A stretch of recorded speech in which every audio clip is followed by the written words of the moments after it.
विचार, संतोष और सत समागम का विशेष रूप से वर्णन तथा चारों गुणों में से एक ही गुण के सेवन से सद्गति का कथन। श्री वशिष्ठ जी कहते हैं, राघव, विषय, संदेह, पूर्व पक्ष, सिद्धांत और प्रयोजन रूप कारणों के ज्ञाता पुरुष को शास्त्र ज्ञान से निर्मल हुई, अतएव परम पवित्र बुद्धि द्वारा निरंतर आत्मचिंतन करना चाहिए, क्योंकि आत्म विषयक विचार करने से बुद्धि तीव्र होकर परम पद का साक्षात्कार कर लेती है। संसार रूपी महारोग के लिए विचार ही महाऔषध है। जो अनंत कामना रूपी पल्लवों से सुशोभित है, ऐसा आपत्ति रूपी वन विचार रूपी आरे से काट दिए जाने पर पुनः अंकुरित नहीं होता। लौकिक दुख से पार होने के लिए विद्वानों के पास विचार के अतिरिक्त दूसरा कोई उपाय नहीं है। सत्पुरुषों की बुद्धि विचार से अशुभ का परित्याग करके शुभ को प्राप्त होती है।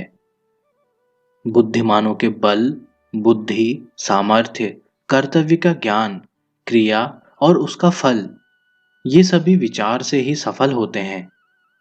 अतः जो उचित अनुचित के रहस्य उद्घाटन के लिए महान दीपक के समान है तथा अभिष्ट की सिद्धि करने वाला है, उस उत्कृष्ट विचार का आश्रय लेकर संसार सागर को पार करना चाहिए, क्योंकि विशुद्ध विचार रूपी सिंह हृदय स्थित विवेक रूपी कमलों को उखाड़ फेंकने वाले महामोह रूपी गजराजों को विदीर्ण कर डालता है।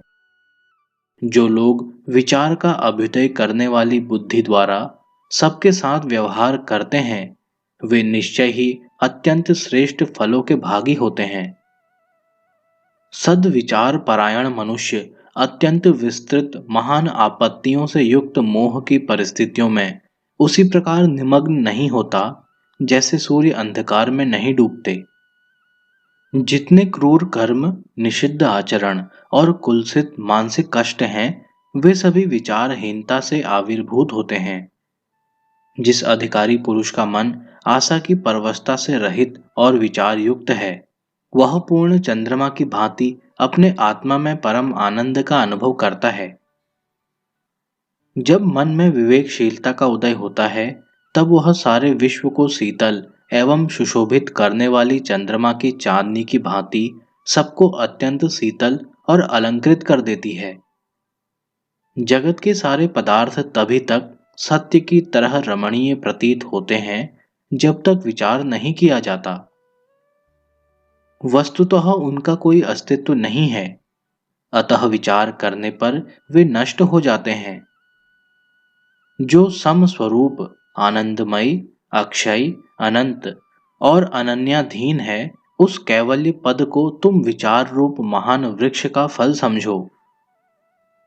जो चित्त में स्थित होकर उत्तम अचल स्थिति प्रदान करने वाली है, उस आत्म विचार रूपी महाऔषधि से युक्त श्रेष्ठ पुरुष न तो अप्राप्त की आकांक्षा करता है और न प्राप्त का परित्याग ही। विचारशील पुरुष गई हुई वस्तु की उपेक्षा कर देता है और प्राप्त वस्तु का शास्त्र अनुसार उपयोग करता है। वह मन की प्रतिकूलता में न तो क्षुब्ध होता है और न अनुकूलता में प्रसन्न ही। उस समय जल से परिपूर्ण सागर की तरह वह उसकी शोभा होती है।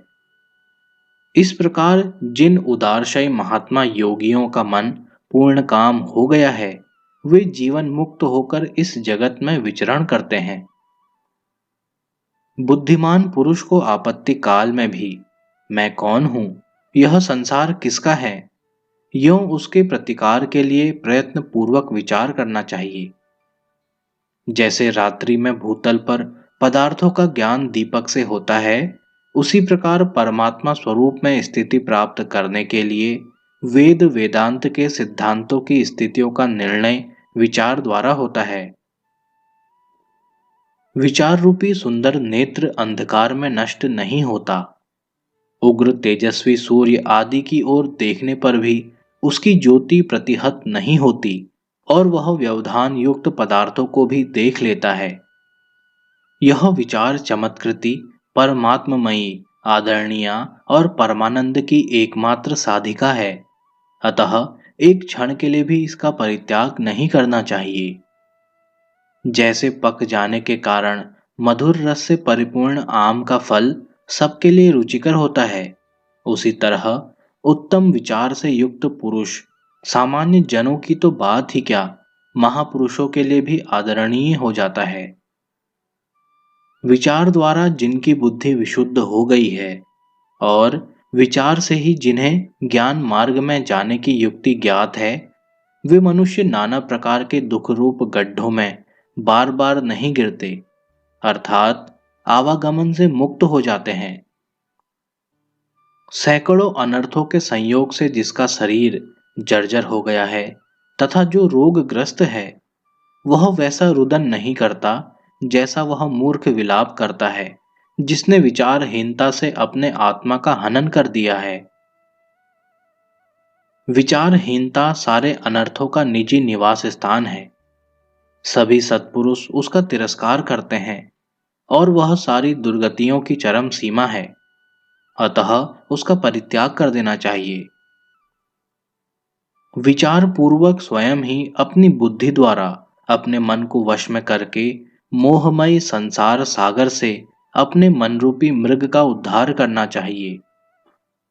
मैं कौन हूं और यह संसार नामक दोष मेरे निकट कैसे आ गया, इस विषय में न्यायपूर्वक किया गया अनुसंधान विचार कहलाता है। रघुनंदन, इस जगत में सत्य के ग्रहण और असत्य के त्याग की बुद्धि से संपन्न पुरुषों को विचार के बिना उत्तम तत्व का कुछ भी ज्ञान नहीं होता। विचार से ही तत्व का ज्ञान होता है। तत्व ज्ञान से मन की निश्चलता प्राप्त होती है और मन के शांत हो जाने से संपूर्ण दुखों का सर्वथा विनाश हो जाता है। भूतल पर सभी लोग स्पष्ट विचार दृष्टि से समस्त कर्मों की सफलता लाभ करते हैं तथा उत्तम परमात्म साक्षात्कारता भी विचार से ही उपलब्ध होती है।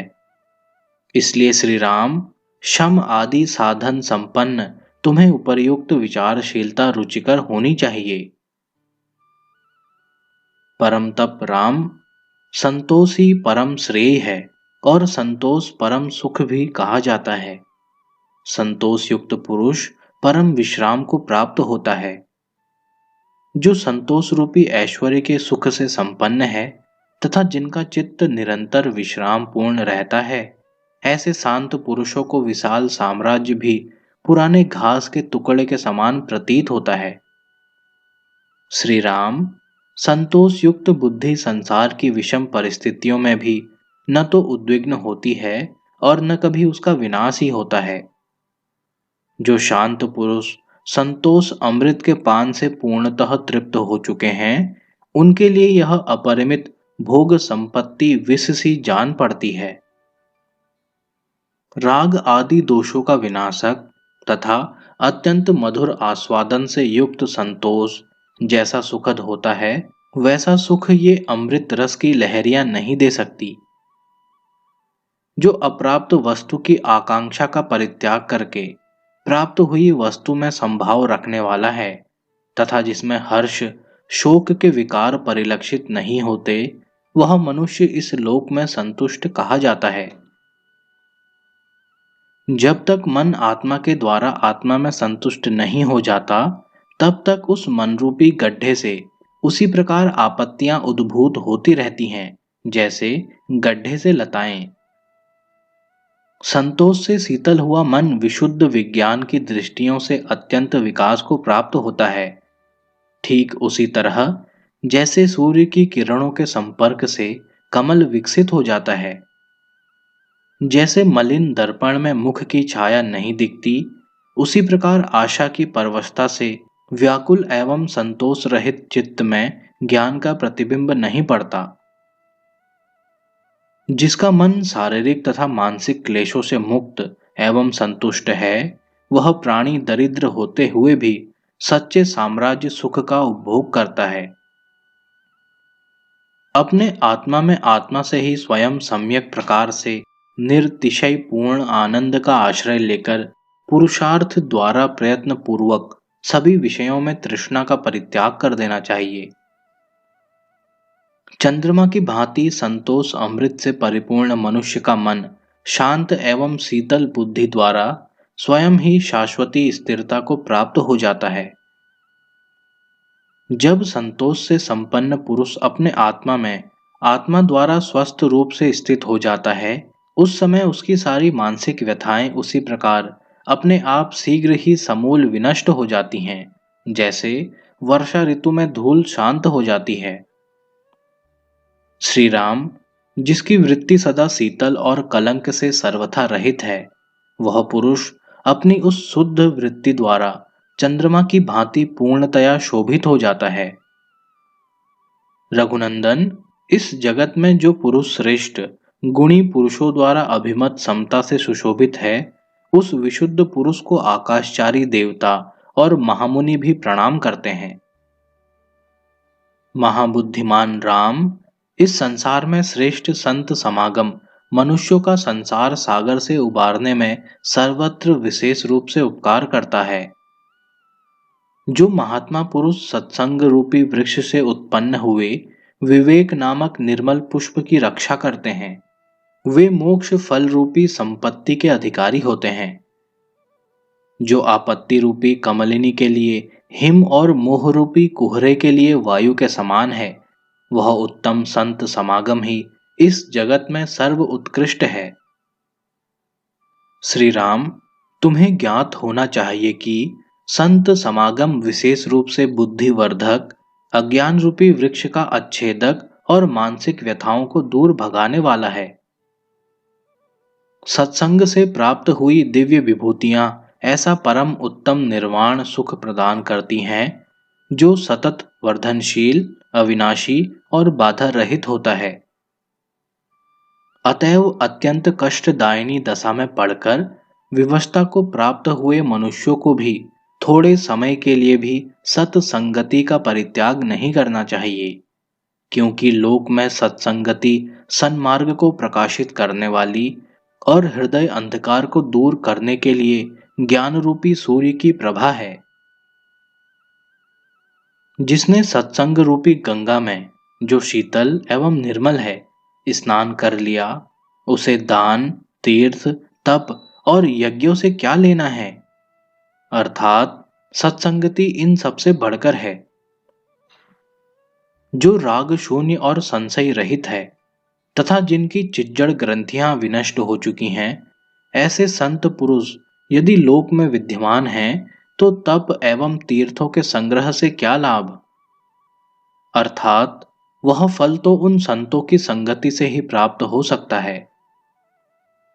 इसलिए जिनकी चिज्जड़ ग्रंथियों का विनाश हो गया है तथा जो ब्रह्मज्ञानी हैं, उन सर्वसम्मत संतों की सभी उपायों द्वारा भलीभांति सेवा करनी चाहिए, क्योंकि वे भवसागर से पार होने के लिए साधन हैं। किंतु जो लोग नरक अग्नि को बुझाने के लिए मेघ स्वरूप संतों को अवहेलना की दृष्टि से देखते हैं, वे स्वयं उस नरक अग्नि की सूखी लकड़ी बन जाते हैं। संतोष, सत्संगति, विचार और शम, ये ही चारों मनुष्यों के लिए भवसागर के तरने के साधन हैं। इनमें संतोष परम लाभ है, सत्संगति परम गति है, विचार उत्तम ज्ञान है और शम परम उत्कृष्ट सुख है। ये चारों संसार का समूल विनाश करने के लिए विशुद्ध उपाय हैं। जिन्होंने इनका भलीभांति सेवन किया, वे मोह जल से परिपूर्ण भवसागर से पार हो गए। बुद्धिमानों में श्रेष्ठ राम, इन चारों साधनों में से विशुद्ध प्रकाश वाले एक ही साधन का अभ्यास हो जाने पर शेष तीनों भी अवश्य अभ्यस्त हो जाते हैं, क्योंकि इनमें से एक एक भी क्रमशः इन चारों की जन्मभूमि है।